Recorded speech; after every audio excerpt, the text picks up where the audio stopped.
ये रूही खान की चीजों के साथ क्या करने वाली है? कहीं ये रूहान के खिलौने जूही को तो नहीं दे रही? लड़की भी ना बेशर्मों की भी सरदार निकली। लाख मना करने के बावजूद भी अपनी हरकतों से बाज नहीं आती। रूही भले ही जूही के लिए खुश नजर आ रही हो, उसकी भलाई की दुहाई दे रही हो, लेकिन पता है ऐसा लगता है जैसे कहीं ना कहीं अंदर है ना वो जल रही है इस बात को लेके कि उसे वो सुख नहीं मिला जो उसकी बहन को इतनी जल्दी मिल गया। और नजर का क्या है, किसी की भी लग जाती है।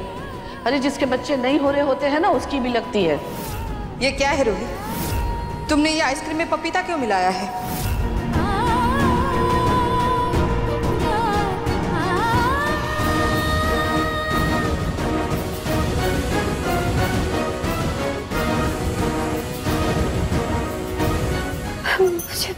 मुझे रूही से डर क्यों लगा? मैं क्या सोच रही हूँ? लेकिन रूही रूहान के खिलौने लेकर कहाँ जा रही थी?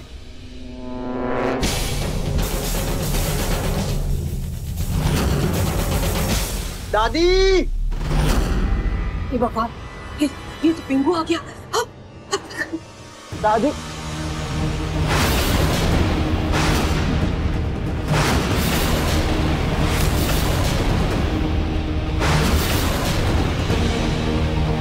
दादी आप यहाँ पे हो? हाँ दादी साहब। नमस्ते विमला आंटी। नमस्ते बेटा। यहाँ क्या कर रहे हो रूम में? हाय बेटा, मैं तो स्टोर रूम की सफाई कर रही थी इसके साथ मिलकर। तो मुझे बोल देते हैं, आंटी को क्यों बुलाया? मैं कर देता हूँ। अरे बेटा तू क्यों करेगा भाई सफाई? सारा दिन ऑफिस में इतना काम करता है, थकता है और हम बुढ़ियों के पास काम क्या है? ये सफाई कर लिया तो कौन सी बड़ी बात हो गई? कभी ये मेरी मदद कर देती है, कभी मैं इसकी मदद कर देती हूँ, काम चलता रहता है। तू चल, तू थक के आया ना, मैं तेरे लिए चाय बनाकर लाती हूँ, तू चल के आराम कर। थक के आया ऑफिस से। कोई नहीं, मैं पलक को बोल देता हूँ, आप रहने दो। पलक तो बेटा मार्केट गई है ना, वो कहाँ चाय बना देगी? मार्केट गई? अरे अच्छा, लेकिन अभी तो वो मुझे फोन कर रही थी थोड़ी देर पहले। तो किया होगा उसने फोन, आएगी तो पूछ लेना उससे कि क्यों किया था फोन। और वैसे भी मार्केट जाओ तो टाइम का कहाँ पता लगता है। चल मैं चाय बना के पिलाती हूँ ना तुझे, ना गरम गरम तुझे चाय पिला देती हूँ, थका आ रहा है।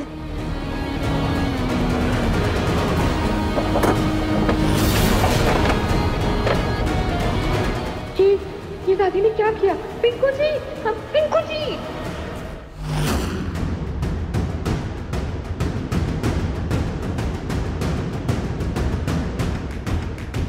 रूही बेटा, ये सामान लेकर कहाँ जा रही हो?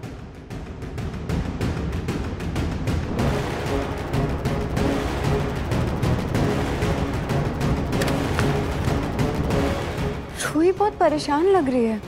हुआ क्या है इसे? मैं जाकर देखकर आती हूँ। रुको जूही, जूही तुम्हें कहीं जाने की कोई जरूरत नहीं है। फिर भी तुम्हें इतनी फिक्र हो रही है तो मैं जाकर देख कर आती हूँ।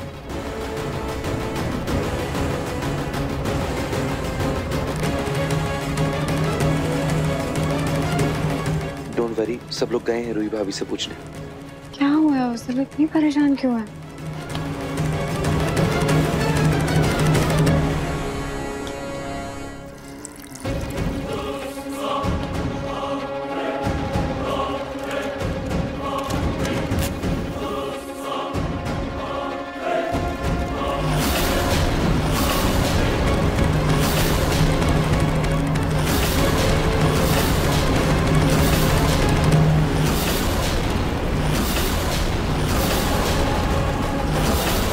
बेटा ये क्या किया तुमने? ये रूही रूहान का सामान क्यों जला रही है? पता नहीं। रूही!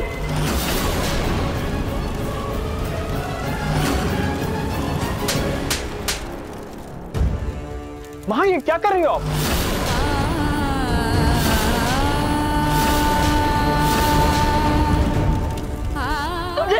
तुमने मेरे रूहान के कपड़े और खिलौने जला दिए, क्यों? अरे दिमाग खराब हो गया है क्या तुम्हारा? तुम्हें पता भी है ऐसे किसी के कपड़े तब जलाते हैं जब वो इंसान मर गया हो। दादी, हमारी जिंदगी से भी तो हमारा रूहान पहले ही जा चुका है ना। दादी, इधर उधर सब जगह देखिए, आपको हमारा रूहान कहीं नजर आ रहा है? नहीं ना, तो फिर उसके कपड़े खिलौने ये सब संभाल कर रखने का क्या फायदा है? रूही, रूही तुम इतनी कठोर दिल बातें क्यों कर रही हो? मम्मी जी मैं सही तो कह रही हूँ और मैं गलत क्या कह रही हूँ? और आप लोग इस बात पर इतना गुस्सा क्यों हो रहे हैं? अब तक भी तो ये कपड़े और खिलौने स्टोर रूम में ही पड़े थे ना, तब तो इसकी याद किसी को नहीं आ रही थी। आज मैंने इनको जला दिया तो सबको इस पर बहुत मोह आ रहा है। पर मम्मी जी सच तो यही है कि अगर मैं ये कपड़े और खिलौने आप लोगों की पीठ पीछे जला भी देती ना, तो आप लोगों को कोई फर्क नहीं पड़ता, क्योंकि आप सब मेरे बच्चे रोहान को भूल चुके हैं।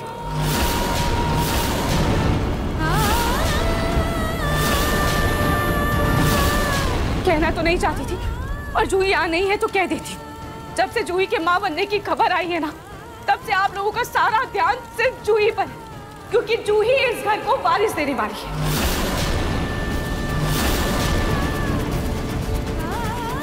और उसके बच्चे की मुंह में आप लोग ऐसे अंधे हो गए हैं कि आप लोगों को और कुछ भी नहीं नजर आ रहा है। इतनी सी पपीते वाली बात को लेकर आप लोगों ने मुझे इतना सुनाया, ऐसा लग रहा था जैसे मैंने कोई पहाड़ गिरा दिया। हर वक्त से चूही चूही चूही चूही चूही, मैं तंग हो गई हूँ ये सब सुन के।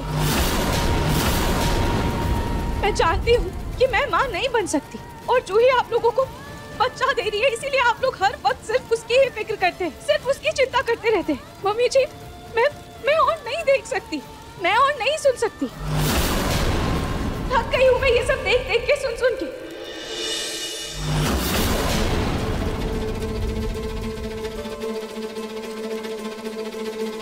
जानती हो जूही, तुझे बहुत तकलीफ हो रही होगी ये सब सुन के, पर तुझे सुनाने के लिए मैं ये सब कर रही हूँ, ताकि तू मुझसे दूर हो जाए। तुम ये कैसी बातें कर रही हो रूही? क्या तुम्हें जूही के होने वाले बच्चे से जलन हो रही है? आप लोगों को जो समझना है, जो सोचना है सोचिए, मुझे कोई फर्क नहीं पड़ता। मुझे जो करना था वो मैंने कर दिया। जब मेरा बच्चा यहाँ है ही नहीं, तो उसकी यादें रखने का भी कोई मतलब नहीं है।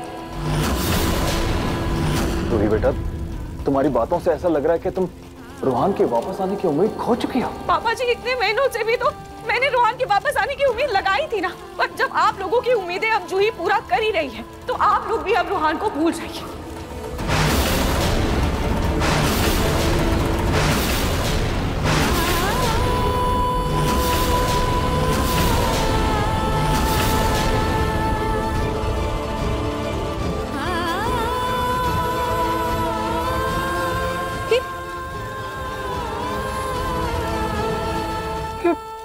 अचानक रूही को हो क्या?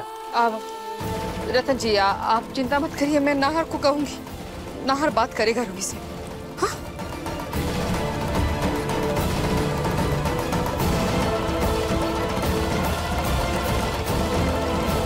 सोनी, क्या रूही सच में रोहान को भूल गई है? मुझे रूही ये सब कुछ जूही को दिखाने के लिए कर रही है।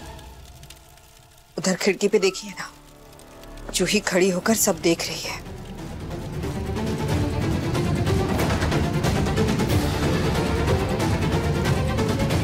माँ जी, रूही ये सब कुछ मेरे कहने पे कर रही है। एक काम करो रूही, तुम ना रोहन के सारे कपड़े और खिलौने जला दो, और सबके सामने ऐसा जाहिर करो ना कि तुम्हें बहुत ही बुरा लग रहा है कि जूही के बच्चे की खबर सुनने के बाद ना किसी को रोहन की कोई परवाह ही नहीं है जी। और इससे जूही को भी लगने लगेगा कि उसके होने वाले बच्चे से तुम्हें प्रॉब्लम है। ये आप क्या कह रही हैं? मैं अपने बच्चे रोहान के कपड़े और खिलौने कैसे जला सकती हूँ मम्मी जी? रूही, कुछ ना कुछ तो करना ही होगा ना। ऐसे चुपचाप कमरे में बैठ के आंसू बहाने से कुछ नहीं होने वाला। इससे जूही तुमसे दूर नहीं जाएगी।